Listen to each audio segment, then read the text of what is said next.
الحمد لله نحمده ونستعينه ونستغفره ونؤمن به ونتوكل عليه ونعوذ بالله من شرور أنفسنا ومن سيئات أعمالنا من يهده الله فلا مضل له ومن يضلل فلا هادي له ونشهد أن لا إله إلا الله وحده لا شريك له ونشهد أن سيدنا ونبينا ومولانا محمدًا عبده ورسوله صلى الله تبارك وتعالى عليه وعلى آله وصحبه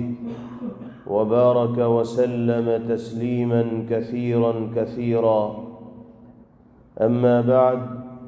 فعن أبي هريرة رضي الله تعالى عنه أنه قال قال رسول الله صلى الله عليه وسلم: والذي بعثني بالحق لا يعذب الله يوم القيامة من رحم اليتيم وألان له الكلام ولم يتطاول على جاره بفضل ما آتاه الله عز وجل، وقال: يا أمة محمد، لا يقبل الله عز وجل صدقة رجل وأقرباؤه محتاجون إلى صلته ويصرفها إلى غيرهم، ولا ينظر الله تبارك وتعالى إليه، أو كما قال صلى الله عليه وسلم۔ محترم بزرگوں اور بھائیوں، اللہ تعالیٰ نے جس زندگی کی نعمت سے ہم سب کو سرفراز فرمایا ہے، نوازا ہے، ہمارا مذہب یہ کہتا ہے کہ ہمیں یہ زندگی صرف اپنے لیے نہیں جینی، بلکہ انسانیت کی فلاح و بہبود کا جذبہ اپنے دل میں رکھتے ہوئے زندگی کے ان قیمتی لمحات کو گزارنا ہے۔ اللہ تعالیٰ نے جن نعمتوں، دولتوں اور صلاحیتوں سے ہمیں مالا مال فرمایا ہے، ہم اپنے وجود کے لیے، اپنی ذات کے لیے ان نعمتوں اور صلاحیتوں کا استعمال کرتے ہی ہیں، لیکن اللہ کے حبیب صلی اللہ تعالی علیہ وسلم کا مبارک عمل اور آپ کا پاکیزہ طریقہ یہ بتاتا ہے کہ ان صلاحیتوں اور دولتوں کا استعمال دوسروں کے فائدے کے لیے بھی انسان کو کرنا چاہیے، دوسروں کو نفع پہنچانے کے لیے بھی انسان کو کرنا چاہیے۔ اگر ہم زندگی صرف اپنے لیے جی رہے ہیں، کسی اور کی فکر، کسی اور کی نگہداشت، کسی اور کی زندگی میں خوشی اور مسرت کے چراغ جلانے کے جذبے ہمارے دل کے اندر نہیں ہیں، تو ہم کوئی کمال اس دنیا کے اندر کرنے والے اللہ کی نگاہ میں قرار نہیں دیے جائیں گے، بارگاہ الہی میں تقرب کا مقام حاصل کرنے میں کامیاب نہیں ہو پائیں گے۔ سرکار دو عالم جناب محمد الرسول اللہ صلی اللہ تعالی علیہ وسلم کی پاکیزہ زندگی قیامت تک آنے والے انسانوں کے لیے مشعل راہ ہے۔ حضور پاک علیہ السلام کی حیات طیبہ پر غور کیا جائے تو یہ محسوس ہوتا ہے کہ آپ نے اپنی پوری زندگی کو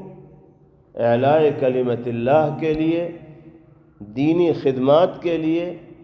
اور انسانیت کو فائدہ پہنچانے کے لیے وقف کر دی تھی۔ اپنی ذاتی ضروریات کی تکمیل کی اتنی فکر پیغمبر علیہ السلام کو نہیں ہوتی تھی جتنی فکر آپ انسانیت کی ضرورت کو پورا کرنے کی فرمایا کرتے تھے۔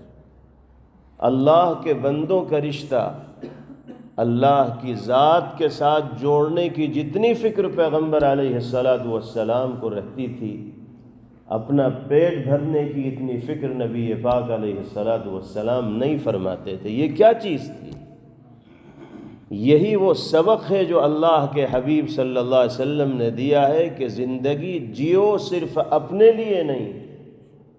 بلکہ اللہ کی رضا کے لیے، انسانیت کے فائدے کے لیے۔ اپنے وجود کو ایسا بناؤ کہ دنیا سے جاؤ تو دنیا تمہیں یاد کرے، لوگوں کی زبان پر خیر کے کلمات تمہارے سلسلے میں ہو، تمہارا وجود لوگوں کے لیے نفع کا سامان ہو،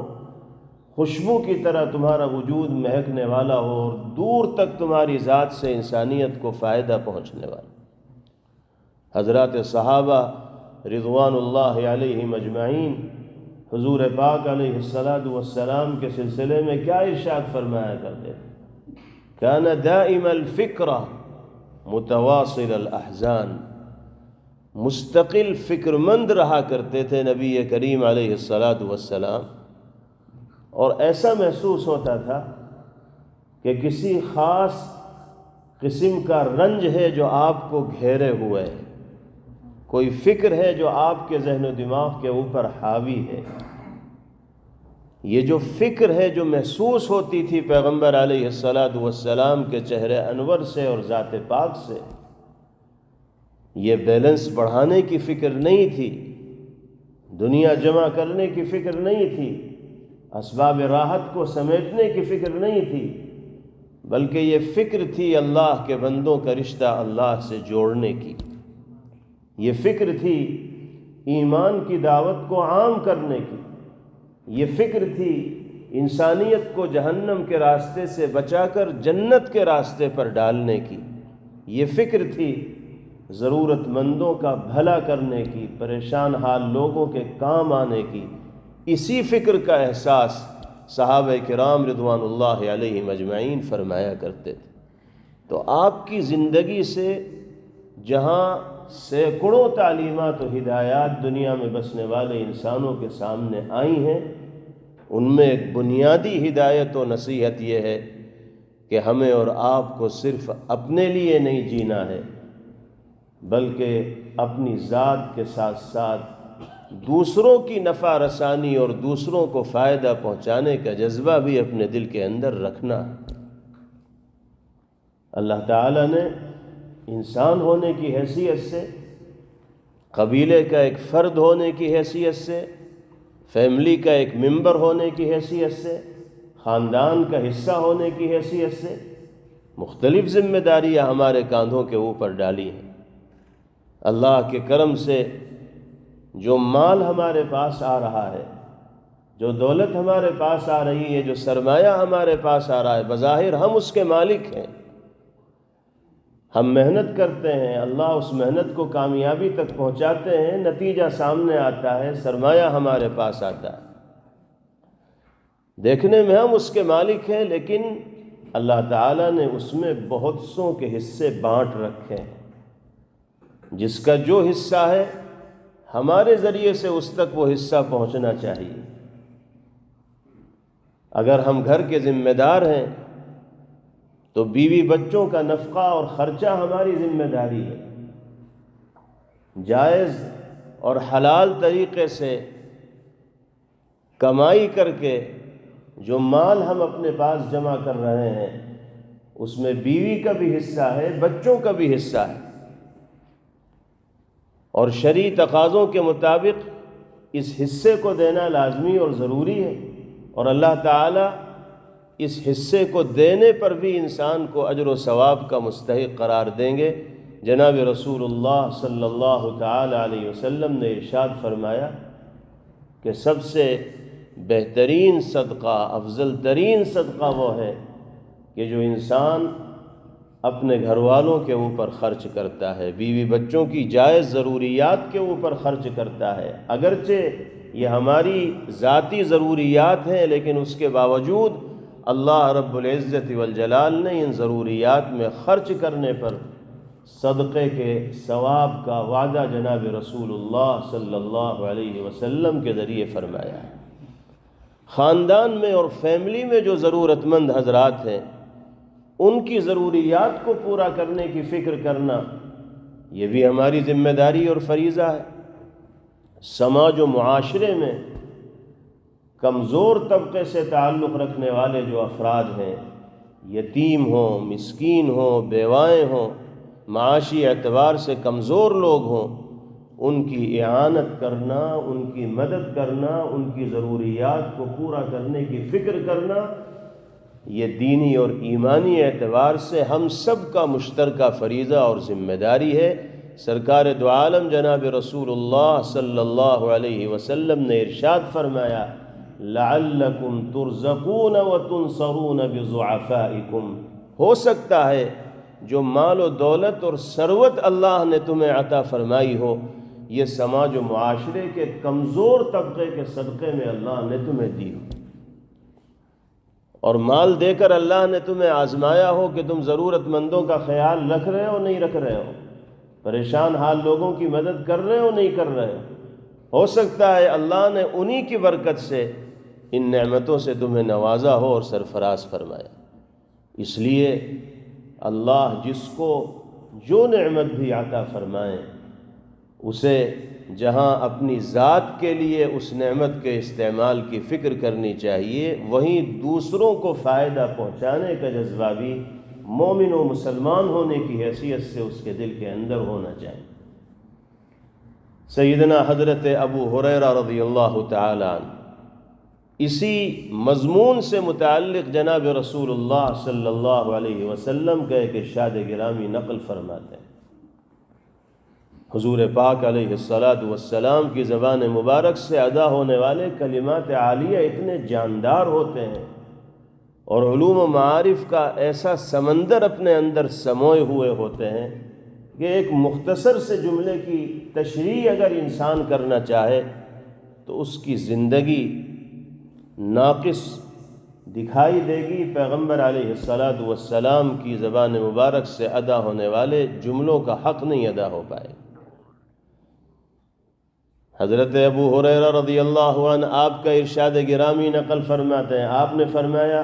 والذی بعثنی بالحق، قسم اس ذات کی جس نے مجھے حق کا پیغامبر بنا کر بھیجا، حق کا پیغام لے کر دنیا میں آنے کا موقع میسر فرمایا۔ جب کسی بات کو اہمیت کے ساتھ جناب رسول اللہ صلی اللہ علیہ وسلم بیان فرمانا چاہتے تھے تو اسی طرح کے قسمیہ جملے آپ کی زبان مبارک سے ادا ہوتے تھے۔ اس کے بعد آپ نے فرمایا، لا يعذب اللہ یوم القیامہ من رحم الیتیم، قیامت کے دن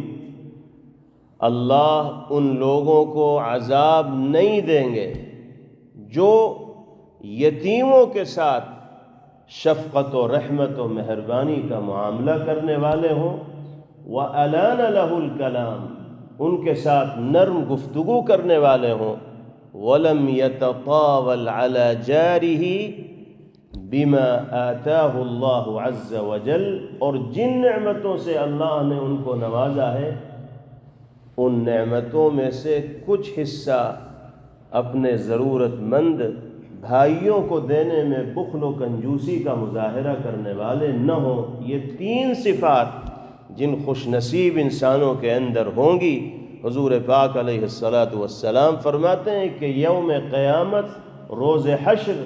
وہ اللہ کی نگاہ رحمت و عنایت کے مستحق بنیں گے،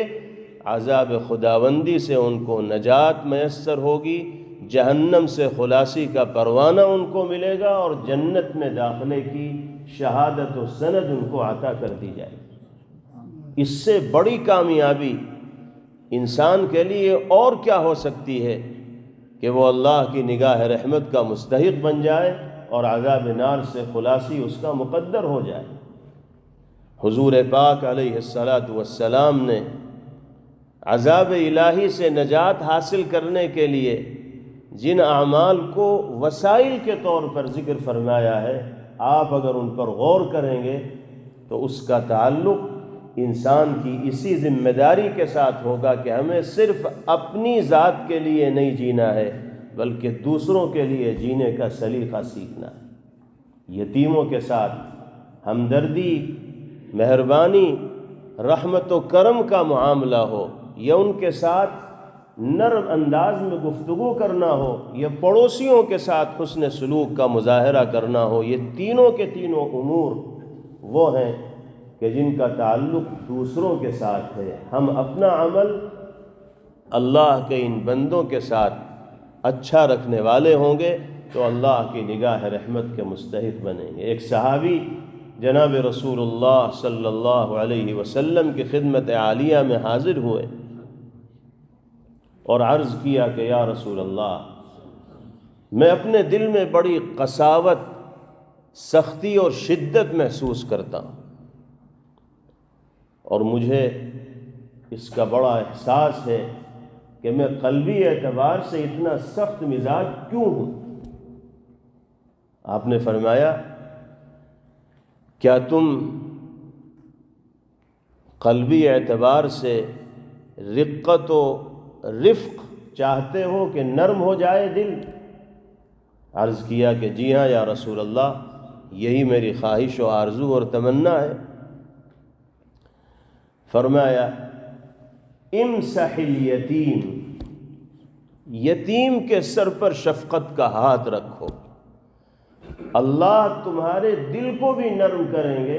اور تمہاری ضروریات کو بھی پورا کریں گے۔ انہوں نے تو صرف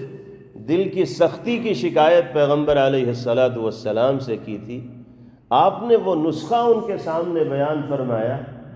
کہ جس سے سختی نرمی سے بدلے گی، اور اس کے ساتھ ساتھ اللہ یتیموں کے ساتھ شفقت کا معاملہ کرنے والے کی ضروریات کو پورا کریں۔ یقیناً نمازوں کی پابندی اہم ترین عمل ہے، رمضان کے روزوں کا اہتمام یہ بڑی فضیلت رکھنے والا عمل ہے، کلام الہی کی تلاوت کا معمول بنانا یہ بڑی سعادت کی چیز ہے، دین کے مختلف کاموں میں دلچسپی کے ساتھ شریک ہونا، حصہ لینا، یہ بھی بڑی سعادت اور نیک بختی کی چیز ہے۔ لیکن اگر انسان ان تمام عبادات کو انجام دینے کے ساتھ ساتھ کمزوروں، ضرورت مندوں، پریشان حالوں کے ساتھ حسن سلوک کا معاملہ نہیں کرے گا تو وہ اللہ کی نگاہ رحمت کا مستحق نہیں بن پائے گا، بارگاہ الہی کا مقرب نہیں بن پائے گا۔ ان تمام اہم ترین عبادات کی انجام دہی کے ساتھ اپنے کردار کو، اپنے عمل کو، اپنے رویے کو، اپنے سلوک کو، اپنے برتاؤ کو لوگوں کے ساتھ بہت اچھا رکھنا ہوگا اور بڑا پاکیزہ بنانا ہوگا۔ خاص طور پر دل کی رقت کو پیدا کرنے کی کوشش کرنی ہوگی اور رفق اور نرمی کا جذبہ لوگوں کے سلسلے میں اپنے دل کے اندر رکھنا ہوگا۔ نبی کریم علیہ السلام نے ارشاد فرمایا کہ جو انسان یتیم کے سر پر شفقت کا ہاتھ رکھتا ہے تو جتنے بال اس کے ہاتھ کے نیچے آئیں گے اللہ اتنی ہی حسنات اور نیکیاں اس کے نام اعمال میں لکھوا دیں۔ انگنت اور بے شمار حسنات و نیکیوں کا اللہ کی جانب سے اس کے حق میں فیصلہ ہوگا۔ فرمایا انا وکافل الیتیم کہاتین فی الجنہ، اللہ اکبر، میں اور یتیم کی کفالت و نگہداشت کرنے والا جنت میں ایسے قریب ہوں گے جیسے ہاتھ کی یہ دونوں انگلیاں آپس میں قریب قریب۔ اس سے بڑی سعادت انسان کے لیے کیا ہو سکتی ہے کہ اسے روز محشر جناب محمد الرسول اللہ صلی اللہ علیہ وسلم کا ایسا قرب نصیب ہو اور جنت میں پیغمبر علیہ السلام کی ایسی معیت میسر ہو۔ اس لیے ہمیں تلاش کر کے اپنے سماج و معاشرے میں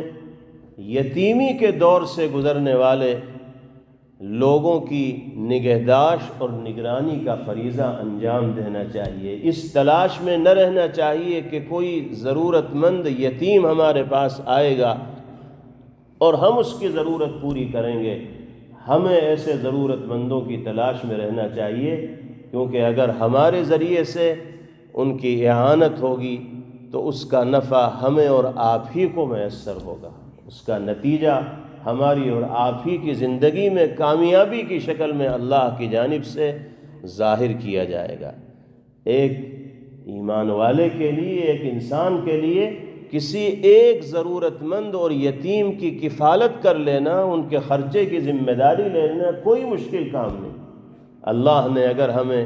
صاحب اولاد بنایا ہے اور ہم اپنے 3 بچوں کا خرچہ اٹھاتے ہیں، 4 بچوں کا خرچہ اٹھاتے ہیں، ایک ضرورت مند اور یتیم کے خرچے کو اٹھانے کی ذمہ داری بھی اگر ہم لے لیں گے تو اللہ اس کی برکت سے مالی اعتبار سے اتنی فراوانی عطا فرمائیں گے کہ ہم اس کا اندازہ بھی نہیں لگا سکتے۔ انسان کو برکت کی جانب متوجہ ہونا چاہیے اور خیر کے امور میں ایک دوسرے سے آگے بڑھنے کا جذبہ اپنے دل کے اندر رکھنا چاہیے۔ اللہ تعالی رأفت و رحمت اور شفقت کے ان جذبات سے ہم سب کو سرفراز فرمائے۔ دوسری چیز آپ نے فرمائی وَأَلَانَ لَهُ الْكَلَامِ، اگر تم مادی اعتبار سے کوئی مدد ضرورت مند کی نہیں کر سکتے، یہ تو تمہارے پاس سرمایہ ہی نہیں ہے جو تم اس کی مدد کر سکو، یہ ہے لیکن بخل اور کنجوسی کی وجہ سے تعاون نہیں کر پا رہے ہو، تو کم از کم نرم کلامی کا تو مظاہرہ اس سے کرو۔ زبان کی شدت کو تو اختیار کرنے والے مت بنو، نہیں دے رہے ہو نہ دو، لیکن محبت بھری زبان تو بولو۔ کسی کی عزت نفس کا کھلواڑ کرنے والے تو مت بنو، کسی کو ذلیل کرنے کی کوشش تو مت کرو۔ زبان سے ادا ہونے والے جملے انسانی دلوں کو اپیل کرتے ہیں۔ ایک جملے کے ذریعے انسان دوسرے کو اپنا گرویدہ بنا سکتا ہے، اور ایک ہی جملے کے ذریعے ایک قریب ترین شخص کو انسان اپنے سے کوسوں دور کر سکتا ہے۔ اللہ نے جملوں کے اندر، بول کے اندر، الفاظ کے اندر یہ صلاحیت رکھتی ہے، ایک ہی جملے میں انسان کا شکار کر لیتا ہے، اور ایک ہی جملے میں انسان سے دور ہو جاتا ہے۔ سرکار دو عالم جناب محمد الرسول اللہ صلی اللہ تعالی علیہ وسلم نے محبت بھرے، خلوص سے بھرپور اور سوز دروں یعنی اندرونی جذبے سے لبریز جملے بول کر لوگوں کو اپنی محبت کا اسیر بنایا اور مجبور کیا اس بات پر کہ وہ اپنا سر آپ کے قدم میں ڈالیں اور آپ کی عظمت و عقیدت اور محبت کے جذبات سے اپنے قلوب کو معمور اور منور کریں۔ حضور پاک علیہ السلام کی پوری زندگی میں کوئی ایک واقعہ بھی ایسا نہیں ہے کہ آپ نے کسی کے ساتھ سخت زبانی سے گفتگو کی۔ گالی دینا، غیبت کرنا، برا بھلا کہنا، ڈانٹنا ڈپٹنا دور کی بات ہے، سخت لہجے سے بھی آپ نے کسی کے ساتھ گفتگو نہیں فرمائی۔ حالانکہ آپ کی جتنی مخالفت ہوئی، آپ کو دشمنوں سے جتنا سابقہ پڑا، اور آپ کی راہ میں جتنے روڑے ڈالے گئے، آپ کو جتنا ستایا گیا، پریشان کیا گیا، نہ آپ سے پہلے کسی کو اتنی آزمائشوں کا سامنا کرنا پڑا اور نہ آئندہ کسی کو کرنا پڑ سکتا، لیکن اس کے باوجود کبھی آپ نے اپنی زبان کو بے لگام نہیں ہونے دیا، اور جو شرعی دائرہ ہے اس دائرے سے، جس کو تہذیب کا دائرہ کہا جاتا ہے، وقار کا دائرہ کہا جا سکتا ہے، 1 انچ بھی پیغمبر علیہ السلام باہر نہیں ہوئے۔ ہمارے لیے اللہ کی حبیب صلی اللہ علیہ وسلم کی ذات ایک کامل و مکمل نمونہ ہے زندگی کے ہر شعبے میں۔ اگر ہم واقعتاً آپ سے محبت و عقیدت کا جذبہ اپنے دل کے اندر رکھنے والے ہیں تو نرم کلامی کا ہمیں عادی بننا ہوگا، مہذب گفتگو کرنے کا مزاج بنانا ہوگا، سخت کلامی سے، ڈانٹ ڈپٹ سے، ترش روئی سے، بد سلیقگی سے اور بد تہذیبی سے دور ہو کر ہمیں زندگی گزارنی پڑے گی۔ اور آخری چیز حضرت نے ارشاد فرمائی کہ اگر یہ چاہتے ہو کہ قیامت کے دن عذاب الہی کا سامنا نہ کرنا پڑے اور جہنم سے خلاصی کا پروانہ تمہیں مل جائے، تو جو نعمتیں اللہ نے عطا فرمائی ہیں ان میں سے کچھ حصہ اپنے ضرورت مند پڑوسیوں کو دینے میں بخل اور کنجوسی کا مظاہرہ مت کرنا۔ یہ نہیں کہا جا رہا ہے کہ جو کچھ مل رہا ہے سب پڑوسیوں کے حوالے کر دو۔ فرمایا بفضل ما آتاہ اللہ عز وجل، جو کچھ اللہ نے تمہیں دیا ہے اس میں جو زائد ہے تمہاری ضرورت سے، اس سے تو دوسروں کا بھلا کر دو۔ تم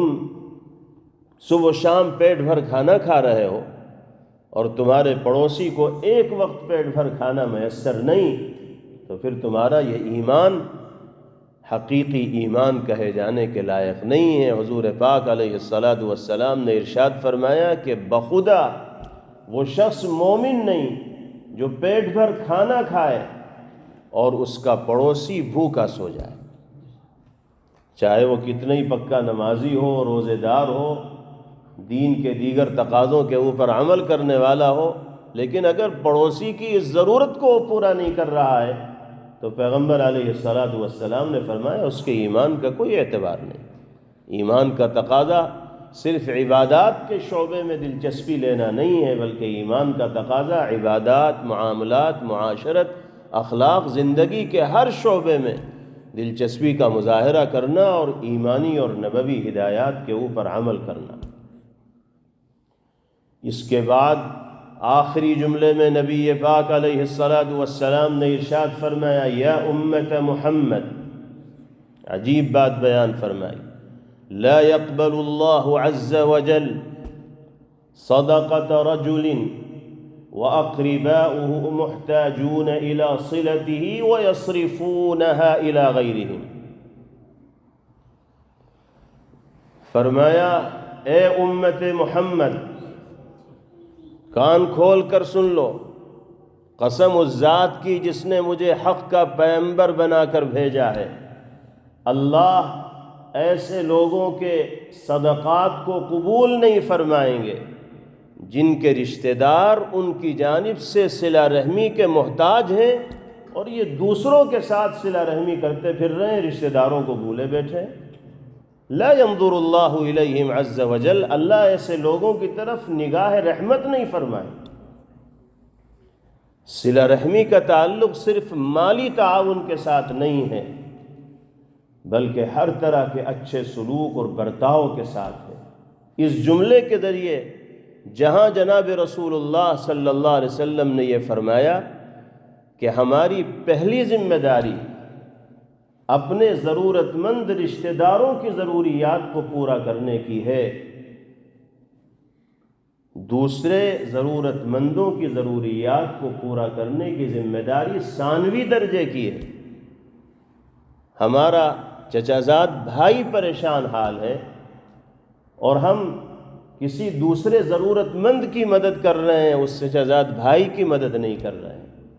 ہماری فیملی کا کوئی ممبر پریشان حال ہے، خاندان کا کوئی فرد پریشان حال ہے، اس کی پریشانی کو دور کرنے کی فکر ہمارے دل میں نہیں ہے،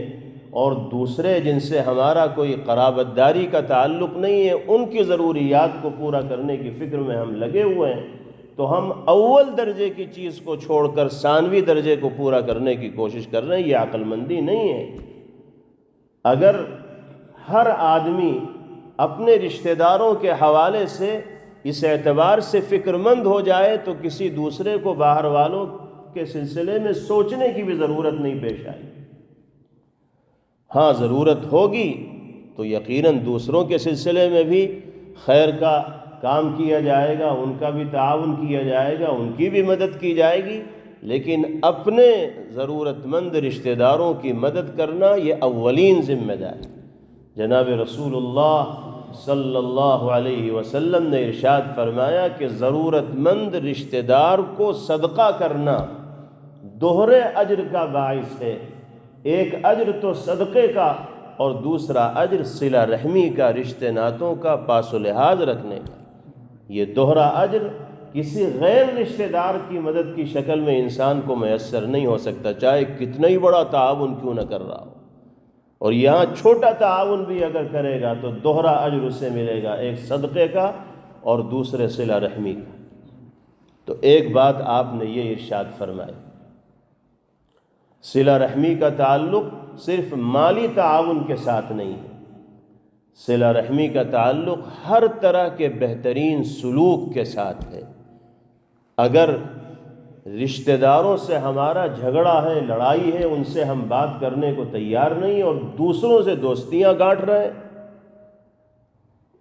تو ہم پیغمبر علیہ السلام کی مزاج کے خلاف کام کر رہے ہیں اور شریعت کے احکامات کے خلاف اپنی زندگی کے رخ کو متعین کر رہے ہیں۔ آپ دوسروں سے اچھے معاملات ضرور رکھیے، لیکن اپنوں سے معاملات مت بگاڑیے۔ دوسروں سے بھی معاملات اچھے رکھنے ہیں، لیکن یہ چیز شریعت میں پسندیدہ نہیں ہے کہ اپنوں سے روابط کمزور ہوں، اپنوں سے رشتے ٹوٹے ہوئے ہیں، اپنوں کے درمیان رشتوں میں تلخیاں ہیں اور دوسروں کے